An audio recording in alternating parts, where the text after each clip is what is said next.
Salah satu amalan yang saya ingin, selain apa yang saya sampaikan,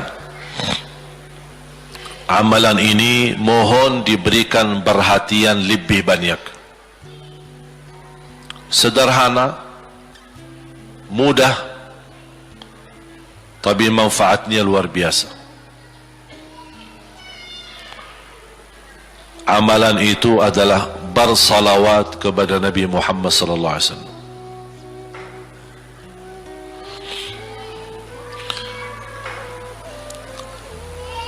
Kali ini saya tidak minta anda bersalawat seperti biasa. Saya yakin Bapak Ibu suka bersalawat, tapi kali ini saya ingin anda membawa salawat kepada Rasul dengan penuh rasa cinta.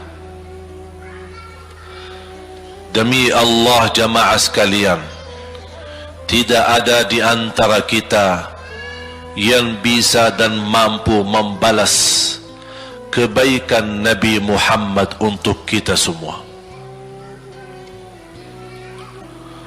Salawat kepada Nabi Muhammad, satu kali salawat kita dapat 10 kali rahmat. Ini baru satu kali, dapat 10 kali rahmat. Kalau saya sebutin manfaat, keutamaan salawat kepada Rasul, lebih daripada 100 manfaat. Menghilangkan kesusahan, memberi kemudahan lunasi hutang, menyembuh penyakit, menjamin ampunan dosa, mendapat 10 rahmat, mendapatkan syafaat Rasul, posisi kita semakin mulia. Setiap kali kita salawat semakin naik darajat kita. Barang siapa yang salawat kepadaku 10 kali, dapat 10 kebaikan, dapat 10 rahmat, dihapus 10 kejahatan, dan naik 10 darajat, dan di akhirat dapat syafaatku. Luar biasa. Hadis yang terakhir, Ubay bin Ka'ab radhiyallahu an berkata, ya Rasulullah, aku suka berdoa. Karena salawat, arti salawat adalah doa. Arti salawat, doa. Ya Rasulullah, aku suka berdoa. Berapa dari doaku saya jadikan untukmu? Artinya berapa persen, ya? Kalau bahasa kita, berapa persen kira-kira? Kalau misal saya doa 10 menit, berapa menit untuk Rasul, dan yang sisanya buat aku? Contoh, aku kalau berdoa, ya Allah ampuni dosaku, ya Allah murahkan rezeki, sembuhkan penyakit, Allahumma salli ala Muhammad wa ala ali Muhammad. Berarti lebih banyak untuk diri kita, baru untuk Rasul. Sahabat itu, ya Rasulullah bertanya, ya Rasulullah, berapa bagian dalam doaku saya jadikan untukmu? Apa kata Rasul? Kata Rasulullah SAW, ma syi'ta wa in zitta fahuwa khairul lak. Ya terserahmu, mau doa bagaimana untukku, ya terserahmu, tapi semakin banyak untukku, semakin banyak manfaatnya untukmu. Apa kata sahabat? Ya Rasulullah, saya akan jadikan separuh doaku hanya salawat kepadamu. Artinya kalau saya doa 10 menit, 5 menit salawat, dan 5 menit doa untuk diriku sendiri. Apa kata Rasulullah? Terserahmu, wa in zitta fahuwa khairul lak. Kalau kamu berani tambah, itu jauh lebih baik untukmu. Tawar menawar sama Rasulullah SAW, sampai di ujung hadis beliau berkata, ya Rasulullah, saya janji doaku semuanya untukmu. Artinya apa? Kalau dia angkat tangan berdoa, tidak satu pun minta buat dirinya. Bismillahirrahmanirrahim. Allahumma salli ala Muhammadin wa ala ali Muhammad. Allahumma salli ala Muhammadin wa ala ali Muhammad. Allahumma salli, sampai selesai. Tidak minta ampunan, tidak minta rezeki, tidak minta sehat, tidak minta keturunan, tidak minta apa-apa, hanya fokus dengan salawat. sempurna dengan salawat, apa yang kita niatkan terkabul.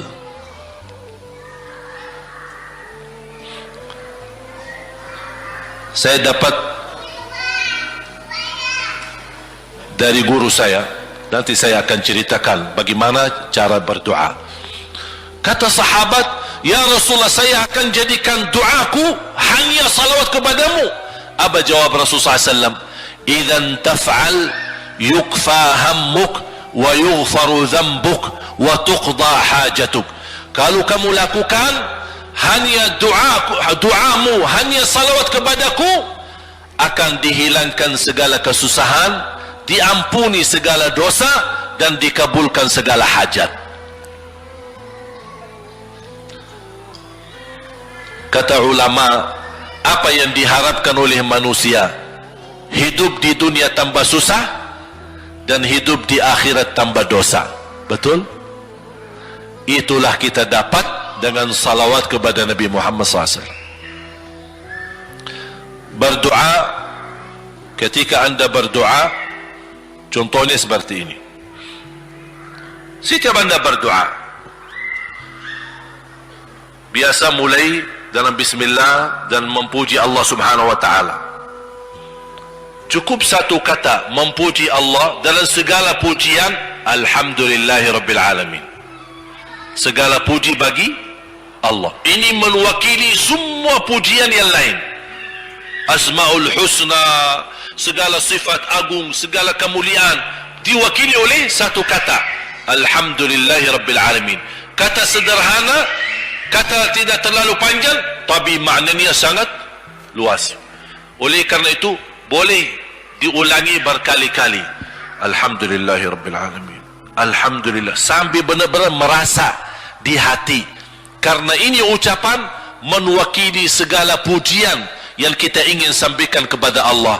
Karena ada pujian yang kita ingat, ada pujian kata-kata yang kita tidak hafal, dan alhamdulillahi rabbil alamin mewakili segala pujian kepada Allah Subhanahu wa ta'ala. Kemudian bersalawat, Allahumma salli ala Muhammadin wa ala ali Muhammad kama sallaita ala Ibrahim wa ala ali Ibrahim innaka Hamidum Majid. Silahkan doa, ya Allah ampunilah dosaku. Allahumma salli ala Muhammadin wa ala ali Muhammad. Ya Allah sembuhkan penyakitku. Allahumma salli ala Muhammadin wa ala ali Muhammad. Ya Allah berikan kepada aku anak yang salih salihah. Allahumma salli ala Muhammadin wa ala ali Muhammad. Jadi setiap langkah doa diawali dan diakhiri salawat. Faham? Subhanallah, wallahi dahsyat. Saya tidak bisa cerita apa lagi. Mau cerita apa lagi? Wallahi dahsyat.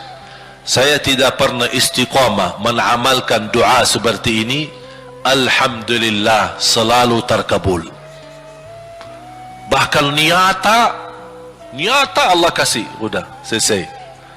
Wallahi jamaah sekalian, salawat kepada Nabi Muhammad bukan budaya, bukan kebiasaan, tapi amalan yang sangat manfaat buat keselamatan kita, kebahagiaan kita di dunia maupun di akhirat.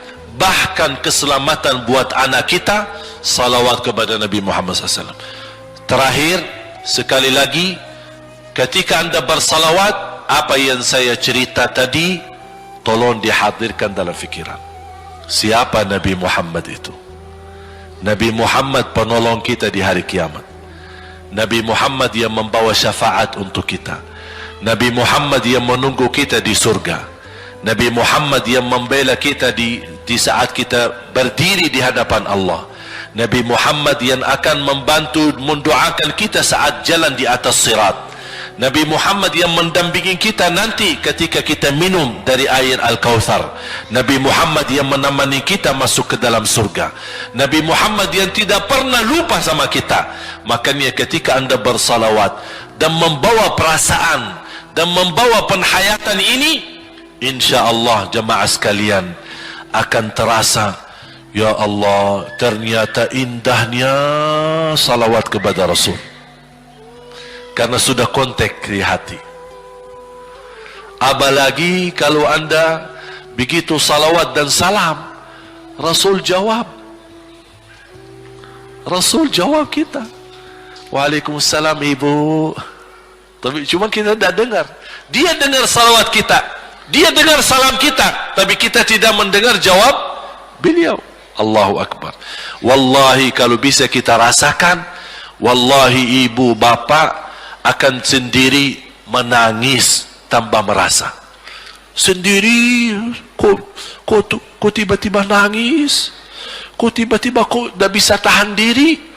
Karena Nabi Muhammad itulah yang semestinya sudah menguasai hati kita, sudah ada di hati kita, sudah mempenuhi rasa cinta di dalam hati kita.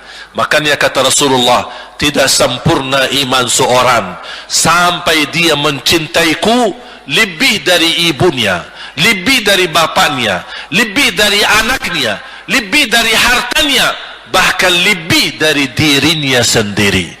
Baru sempurna imannya. Bagaimana kita bisa mencapai kesempurnaan iman seperti ini? InsyaAllah dengan bersalawat, dengan membawa perasaan, membawa kehadiran cerita-cerita yang sama-sama kita belajari, baru akan terasa di dalam hati posisi Nabi Muhammad akan semakin besar, semakin mulia di hati kita. InsyaAllah semakin mulia di hati kita, InsyaAllah akan semakin semangat beribadah, semakin semangat mendekati, semakin semangat mempelajari, dan semakin insyaAllah menjadi baik di mata Allah, dan insyaAllah baik di mata manusia. Amin ya Rabbal Alamin.